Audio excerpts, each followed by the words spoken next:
Hello friends, स्वागत है आपका यशपाल क्लासेस में।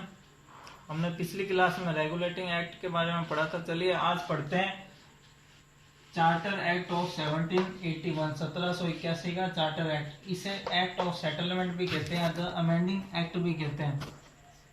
अब क्या हुआ, बंगाल, बिहार और उड़ीसा यहाँ पर कानून बनाने के लिए ये एक्ट बनाया गया था। यानी ये जो तीन स्टेट है, बंगाल, बिहार और उड़ीसा, यहाँ पर कानून बनाने का अधिकार यहाँ के जो गवर्नर है उनको दे दिया गया था। और गवर्नर जनरल जो थे वो बंगाल में बैठा करता था, जो गवर्नर जनरल था, ठीक है। और हर स्टेट का अपना अलग अलग गवर्नर होता था, तो इनके लिए कानून बनाने का अधिकार यहाँ के गवर्नर को दे दिया गया। इसके अलावा 1784 में पिट्स इंडिया एक्ट आया।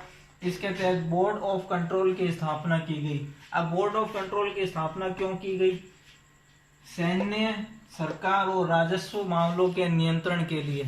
ताकि बोर्ड ऑफ कंट्रोल का काम क्या था कि भारत में जो भी सैन्य मामले हैं, भारत वालों को ये जो जितना भी इनको आय प्राप्त हो रही है भारत से, जितना भी ये धन लूट रहे हैं यहाँ से, यहाँ के मामलों की जानकारी और सरकार के मामलों की जानकारी कि ये जो गवर्नर अपना काम ठीक ढंग से कर रहे हैं या नहीं कर रहे हैं, ये सारी की सारी जानकारी ये ब्रिटेन के सम्राट को देते थे।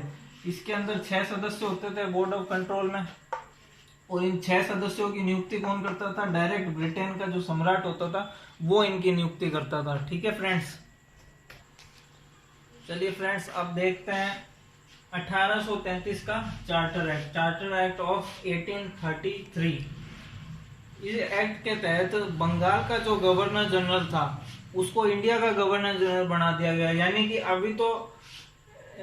अभी क्या हो रहा था, इससे पहले तक, इस एक्ट के आने से पहले तक जो बंगाल का गवर्नर जनरल था वो बंगाल को और आसपास के जो उसके जो एरिया थे उनके ऊपर नियंत्रण कर रहा था। अब इस गवर्नर जनरल को पूरे इंडिया पर नियंत्रण करने के लिए शक्तियां दे दी गई, पूरे इंडिया का गवर्नर जनरल बना दिया गया।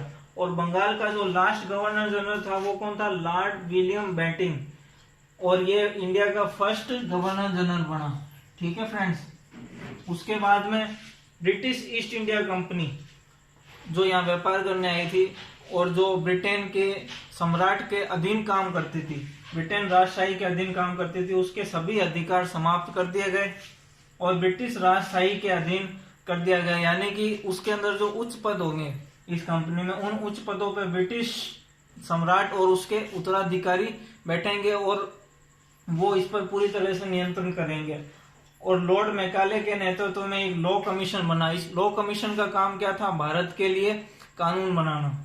ओके फ्रेंड्स, चलिए फ्रेंड्स, अब देखते हैं भारत सरकार अधिनियम 1858 के बारे में। अब इन्होंने वापस एक नई पोस्ट बना दी। पहले तो गवर्नर होता था, उसके बाद में गवर्नर जनरल बनाया। अब इन्होंने एक नई पोस्ट और बना दी, गवर्नर जनरल को वायसराय बना दिया। वायसराय क्या काम? जो फर्स्ट वायसराय था भारत का वो था लॉर्ड कैनिंग। अब ये क्यों बनाया गया? क्योंकि इससे ठीक 1 साल पहले यानी कि 1857 में विद्रोह हुआ था, 1857 की क्रांति, जिसके बारे में आप लोग जानते होंगे। तो उसी क्रांति को देखते हुए 1858 में गवर्नर जनरल को वायसराय बना दिया गया। यानी कि एक नया पद बना दिया इन्होंने वायसराय का। जो इंडिया का फर्स्ट वायसराय था वो था लॉर्ड कैनिंग। अब वायसराय का काम क्या होता था? जो ब्रिटेन के सम्राट थे उसका प्रतिनिधित्व करता था वायसराय, ठीक है फ्रेंड्स। यानी कि वायसराय का मतलब जो इंडिया में है वो ब्रिटेन के सम्राट की छवि इस वायसराय में देखेंगे। ओके फ्रेंड्स, अब जो समस्त शक्तियां हैं ब्रिटिश राजशाही को हस्तांतरित कर दी गई। यानी कि ये जो भी फैसला लेंगे इनको सबसे पहले ब्रिटेन के जो राजशाही है, ब्रिटेन के जो राज परिवार है, सम्राट है, उनसे अनुमति लेनी पड़ेगी। भारत राज्य सचिव एक नया पद बना दिया। पहला जो भारत राज्य सचिव था वो था लॉर्ड स्टेली। इसके 15 सदस्य होते थे। इसके अंदर ये एक कैबिनेट बना दी गई, 15 सदस्य होते थे। 8 जो थे वो तो ब्रिटेन के सम्राट द्वारा नियुक्त किए जाते थे और 7 सदस्य BEIC यानी ब्रिटिश ईस्ट इंडिया कंपनी से लिए जाते थे। अब ये एक्ट लागू कैसे हुआ? 1 नवंबर 1998 में 1 नवंबर 1858 में यानी 1 नवंबर 1858 में महारानी विक्टोरिया का घोषणा पत्र इलाहाबाद दरबार में लॉर्ड कैनिंग के द्वारा पढ़ा गया।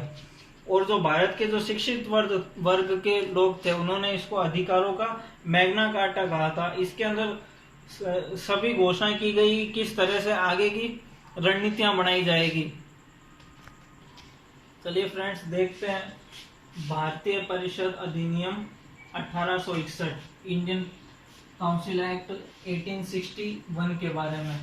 अब इस अधिनियम के तहत आईसीएस परीक्षा होती थी। आईसीएस परीक्षा जैसे अभी आईएएस की परीक्षा होती है ना, उस समय आईसीएस परीक्षा बोलते थे। आईसीएस की फुल फॉर्म क्या है? इंपीरियल सिविल सर्विस एग्जाम होता था, जिसमें भारतीयों को बैठने की अनुमति नहीं थी, लेकिन इस एक्ट के द्वारा भारतीयों को बैठने की अनुमति प्रदान की गई। जो फर्स्ट भारतीय व्यक्ति जिसने ये परीक्षा पास की थी 1862 में सत्येंद्र नाथ टैगोर ने पास की थी। ठीक है फ्रेंड्स, और ये परीक्षा ब्रिटेन में होती थी, तो ब्रिटेन जाना पड़ता था इस एग्जाम को देने के लिए। इसके अलावा इसी एक्ट के तहत 3 हाई कोर्ट भारत में बनाए गए। पहला हाई कोर्ट था बॉम्बे में, दूसरा मद्रास में और तीसरा कलकत्ता में। इसके अलावा इस एक्ट के द्वारा ही आगे आने वाले समय में जैसे 1862 में 1865 में भारतीय विधान परिषदों का गठन किया गया। पंजाब प्रांत में, उत्तर पश्चिम सीमा प्रांत में, मतलब अलग अलग जगह इसी एक्ट के द्वारा भारतीय विधान परिषद का गठन किया गया। और ये जो विधान परिषद था ये गवर्नर जनरल के अंतर्गत काम करता था। अब ये जो विधान परिषद है वर्तमान में जैसे अपन बोलते हैं ना लोकसभा राज्यसभा, वैसे ही उस टाइम विधान परिषद का गठन किया गया। और इस विधान परिषद में सदस्यों की संख्या 6 से 12 होती थी, यानी कि कम से कम 6 और ज्यादा से ज्यादा 12। इसके अलावा वायसराय को आपातकाल में अध्यादेश जारी करने का अधिकार प्रदान किया गया, वरना आपातकाल जारी करने के लिए ब्रिटेन में जो सम्राट बैठते थे उनसे अनुमति लेनी पड़ती थी, सम्राट से अनुमति लेनी पड़ती थी। लेकिन इस एक्ट के द्वारा वायसराय को आपातकाल में अध्यादेश जारी करने का आदेश जारी कर दिया गया, जिसकी अवधि 6 माह तक होगी। ठीक है, वीडियो पसंद आए तो लाइक करना, कमेंट करना एंड शेयर करना। Okay friends, thank you. चलिए फ्रेंड्स देखते हैं ये जो फर्स्ट इंडियन थे, फर्स्ट भारतीय जिन्होंने आईसीएस एग्जाम पास किया था, ये 1862 नहीं आएगा फ्रेंड्स, यहाँ पे 1863 आएगा। ठीक है फ्रेंड्स, इससे आप सही कर लेना। Thank you.